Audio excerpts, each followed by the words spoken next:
Hi friends, R4iലേക്ക് എല്ലാവർക്കും സ്വാഗതം. ഈ മാസം 8-ാം തീയതി 24,176 എന്ന ലെവലിൽ ഉണ്ടായിരുന്ന നിഫ്റ്റി അതിനുശേഷം അത് താഴോട്ടേക്ക് പോവുകയും ഇപ്പോൾ 11 ദിവസത്തെ നീണ്ട ഒരു ബിയറിഷ് ട്രെൻഡിന് ശേഷം ഇപ്പോൾ വീണ്ടും 24,000 റേഞ്ചിന് മുകളിലേക്ക് വന്നതായിട്ട് നമുക്ക് കാണാം. അപ്പോൾ ഈ മെയ് 8-ാം തീയതി നിഫ്റ്റി ആ ഒരു 24,000 മുകളിൽ നിൽക്കുമ്പോൾ അന്ന് ക്രൂഡ് ഓയിലിന്റെ വില 100-ൽ താഴെയായിരുന്നു. എന്നാൽ പിന്നീട് പീസ് സ്റ്റോക്കുമായി ബന്ധപ്പെട്ടുള്ള അൺസർട്ടനിറ്റി കാരണം ക്രൂഡ് ഓയിൽ വില ഉയരുകയും നിഫ്റ്റി താഴുകയും ചെയ്തു. ഇന്ന് നമ്മൾ കാണുന്നത് ഇതേ ക്രൂഡ് ഓയിൽ വില ഇപ്പോൾ 100-ൽ താഴെ വന്നപ്പോൾ നിഫ്റ്റി വീണ്ടും ഉയർന്ന് 24,000 മുകളിലേക്ക് വന്നു. അപ്പോൾ ഈ നിഫ്റ്റിയും ക്രൂഡ് ഓയിൽ പ്രൈസും തമ്മിൽ ഇപ്പോൾ നടന്നുകൊണ്ടിരിക്കുന്ന ഒരു ഇൻവേഴ്സ് റിലേഷൻ അത്രമാത്രം സ്ട്രോങ് ആണെന്നാണ് ഇത് സൂചിപ്പിക്കുന്നത്. ഇപ്പോൾ ഈ US-ഇറാൻ ആ ഒരു പീസ് ഡീല് ഇതുവരെ ഔദ്യോഗികമായിട്ട് ഒപ്പിട്ടിട്ടില്ല. എന്നാൽ ഇരു രാജ്യങ്ങളും തമ്മിലുള്ള ചർച്ചകൾ അവസാന ഘട്ടത്തിലാണെന്നും എല്ലാ കാര്യങ്ങളും ലാർജ്ലി നെഗോഷിയേറ്റഡ് ആണെന്നുമൊക്കെ US പ്രസിഡന്റ് ഡൊണാൾഡ് ട്രംപ് പറഞ്ഞിട്ടുണ്ട്. ഇതുകൂടാതെ US secretary of state Marco റൂബിയോയും ഈ കാര്യം വ്യക്തമാക്കിയിട്ടുണ്ട്.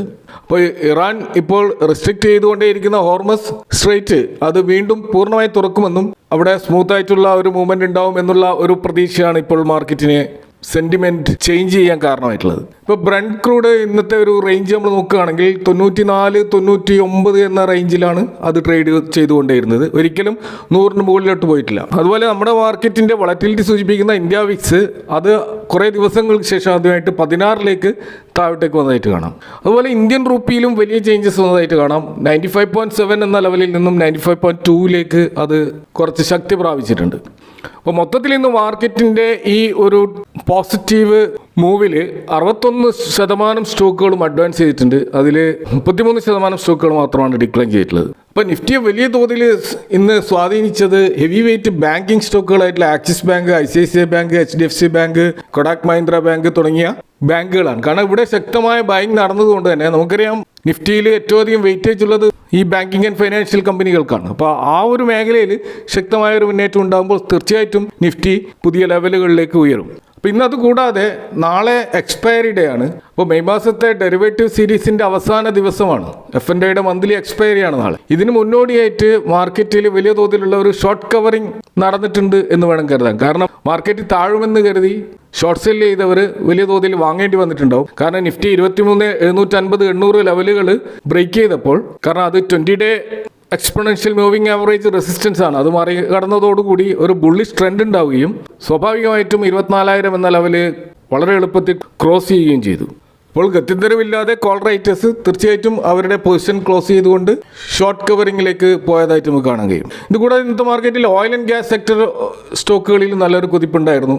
അവിടെ HPCL, BPCL, IOC പോലെയുള്ള സ്റ്റോക്കുകളിൽ 4-5% വരെയുള്ള മുന്നേറ്റം ഉണ്ടായി. അപ്പോൾ നമുക്കറിയാം കഴിഞ്ഞ ഏതാനും മാസങ്ങളായി നടക്കുന്ന ഇറാൻ US സംഘർഷം കാരണം ഗ്ലോബൽ മാർക്കറ്റിൽ ക്രൂഡ് ഓയിലിൻ്റെ വില 50% മുകളിൽ ഉയർന്നിരുന്നു. എന്നാൽ ഇന്ത്യയിൽ ഇലക്ഷൻ സീസൺ ആയതുകൊണ്ട് തന്നെ എണ്ണ കമ്പനികൾ റീറ്റെയിൽ വില കൂട്ടാൻ തയ്യാറായിരുന്നില്ല.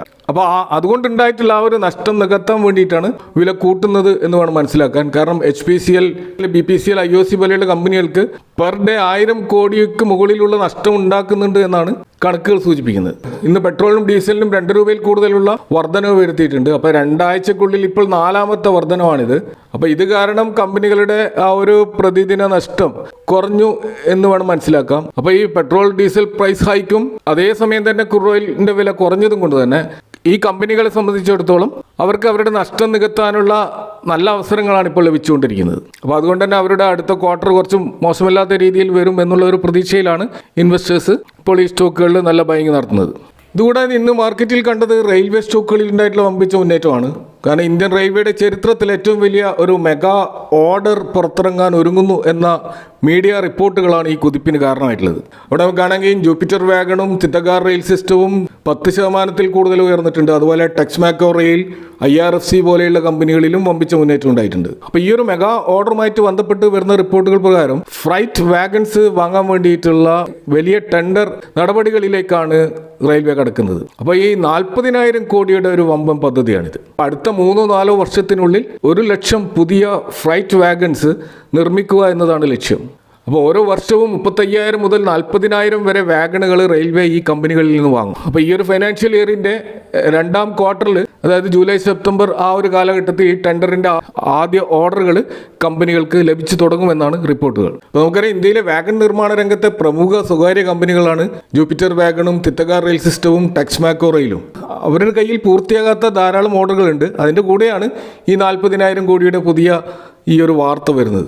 അപ്പോൾ ഇത് തീർച്ചയായിട്ടും ഈ കമ്പനികളെ സംബന്ധിച്ചിടത്തോളം 3-4 വർഷത്തേക്ക് ഈ കമ്പനികൾക്ക് വലിയ ബിസിനസ് ഉറപ്പാക്കുന്ന ഒരു ഓർഡറാണ്. അപ്പോൾ ആ ഒരു പോസിറ്റീവ് സെൻറ്റിമെൻസിലാണ് ഈ സ്റ്റോക്കുകളിൽ വമ്പിച്ച മുന്നേറ്റം ഇന്ന് ഉണ്ടായിട്ടുള്ളത്. ഇതേപോലെ തന്നെ മാർക്കറ്റിൽ ശ്രദ്ധിക്കേണ്ട മറ്റ് 2 കാര്യങ്ങൾ നമുക്ക് കാണാൻ കഴിയും. ഒന്ന്, MSCI ഇൻഡെക്സ് അഥവാ മോർഗൻ സ്റ്റാൻലി ക്യാപിറ്റൽ ഇന്റർനാഷണൽ അവരുടെ ഗ്ലോബൽ സ്റ്റാൻഡേർഡ് ഇൻഡെക്സിൽ റീബാലൻസിങ് ഓൾറെഡി പ്രഖ്യാപിച്ചതാണ്. അപ്പോൾ മെയ് 29 മാർക്കറ്റ് ക്ലോസ് ചെയ്യുന്നതോടുകൂടി ഈ മാറ്റങ്ങൾ പൂർണ്ണമായിട്ട് നടപ്പിലാകും. അപ്പോൾ പ്രധാനപ്പെട്ട അവരുടെ ഗ്ലോബൽ സ്റ്റാൻഡേർഡ് ഇൻഡെക്സിൽ നിന്ന് 5 സ്റ്റോക്കുകൾ കൂട്ടിച്ചേർക്കുകയും 4 സ്റ്റോക്കുകൾ ഒഴിവാക്കുകയും ചെയ്തു. അത്തരത്തിൽ അവർ ഉൾപ്പെടുത്തിയിട്ടുള്ള സ്റ്റോക്കുകൾ ഒന്ന് ഫെഡറൽ ബാങ്കാണ്, മറ്റൊന്ന് മൾട്ടി കമ്മോഡിറ്റി എക്സ്ചേഞ്ച്, അതുപോലെ national aluminium company, Adani energy solutions, Hitachi energy എന്നീ സ്റ്റോക്കുകളാണ് പുതുതായിട്ട് ഈ ഗ്ലോബൽ സ്റ്റാൻഡേർഡ് ഇൻഡെക്സിലേക്ക് ആഡ് ചെയ്യുന്നത്. അവിടെ നിന്ന് പുറത്തേക്ക് പോകുന്നത് Hyundai Motors India, Kalyan Jewellers, RVNL, അതുപോലെ SBI cards and payment services ഈ സ്റ്റോക്കുകളാണ് ആ ഇൻഡെക്സിൽ നിന്ന് പുറത്തോട്ടേക്ക് പോവുക. അപ്പോൾ ഇത്തരത്തിലുള്ള റീബാലൻസ് നടക്കുമ്പോൾ MSCI ഇൻഡെക്സുകളെ പിന്തുടരുന്ന FIIസും അതുപോലെ തന്നെ ഗ്ലോബൽ ഫണ്ടുകളും അവരുടെ പോർട്ട്ഫോളിയോ തീർച്ചയായിട്ടും ചേഞ്ച് വരുത്തും. അതനുസരിച്ച് വലിയ തുക മാർക്കറ്റിലേക്ക് ഒഴുകുകയും അതേപോലെ തന്നെ തിരിച്ചു പോവുകയും ചെയ്യും. MSCI ഇൻഡെക്സിലെ ലാർജ് ക്യാപ് ഇൻഡെക്സുകൾക്ക് പുറമെ സ്മോൾ ക്യാപ് ഇൻഡെക്സിലും വലിയ മാറ്റങ്ങളുണ്ട്. ഇന്ത്യയിൽ നിന്നുള്ള സ്മോൾ ക്യാപ് കമ്പനികളുടെ എണ്ണം ഇതിൽ കുറഞ്ഞിട്ടുണ്ട്. അവിടെ 16 പുതിയ സ്റ്റോക്കുകൾ ആഡ് ചെയ്യപ്പെട്ടതായിട്ട് കാണാം. ഇതിൽ പ്രധാനപ്പെട്ട ചില സ്റ്റോക്കുകൾ ഇരേഡ, L&T ടെക്നോളജി സർവീസസ്, ഫിസിക്സ് വാല തുടങ്ങിയ സ്റ്റോക്കുകളാണ്. 30ഓളം സ്റ്റോക്കുകൾ അതിൽ നിന്ന് ഒഴിവായിട്ടുണ്ട്.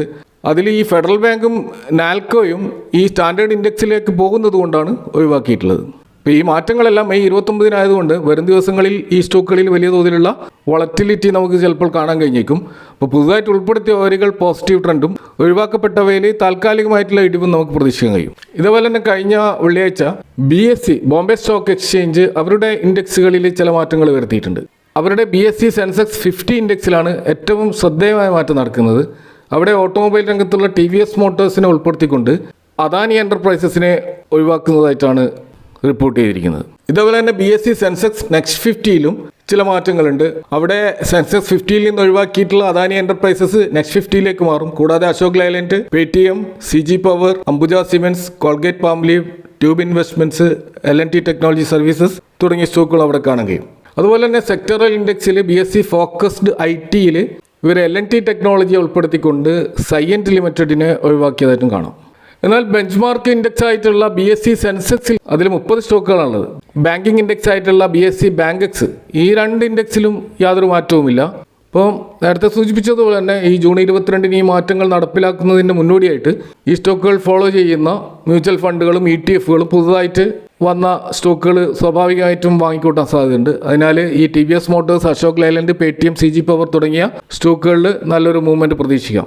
ഇനി നമ്മൾ ഇന്നത്തെ മാർക്കറ്റ് ഔട്ട്ലുക്ക് നോക്കുകയാണെങ്കിൽ ഇപ്പോൾ പുട്ട് കോൾ റേഷ്യോ നോക്കിക്കഴിഞ്ഞാൽ അത് 1.3 എന്ന ലെവലിലേക്ക് ഉയർന്നിരിക്കുകയാണ്. 1.3 മുകളിലേക്ക് ഈ പുട്ട് കോൾ റേഷ്യോ പോകുന്നത് അത് വളരെയധികം ബുള്ളിഷ് ആണെന്നതിൻ്റെ ഒരു തെളിവാണ്. അപ്പോൾ പുട്ട് റേറ്റേഴ്സ് അല്ലെങ്കിൽ ബുൾസ് ശക്തമായ സ്വാധീനമാണ് ഇപ്പോൾ മാർക്കറ്റിലുള്ളത്. അതുകൊണ്ട് തന്നെ പെട്ടെന്ന് തന്നെ മാർക്കറ്റ് താഴോട്ടേക്ക് പോകില്ല എന്ന് നമുക്ക് പ്രതീക്ഷിക്കാം. അപ്പോൾ 24,000 എന്ന ലെവലിൽ വൻതോതിലുള്ള ഓപ്പൺ ഇൻട്രസ്റ്റ് ആണ് പുട്ട് റേറ്റേഴ്സ് നടത്തിയിരിക്കുന്നത്.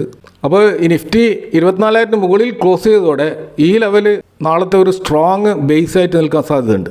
അതിന് താഴെ 23,900 നല്ല സപ്പോർട്ട് ലെവലുള്ളത്. അതുപോലെ 24,100, 24,200 സ്ട്രൈക്കുകളിൽ കൂടുതൽ കോൾ റേറ്റിംഗ് നടന്നിട്ടുണ്ട്. 24,100 ആണ് ആദ്യത്തെ പ്രധാനപ്പെട്ട റെസിസ്റ്റൻസ് ബ്രേക്ക് ചെയ്യാനുള്ളത്. അപ്പോൾ ഇന്ന് വലിയൊരു റാലി നടന്നതിനാൽ നാളെ രാവിലെ കുറച്ച് സമയം നിഫ്റ്റിയിൽ ചെറിയൊരു പ്രോഫിറ്റ് ബുക്കിംഗ് വരാം.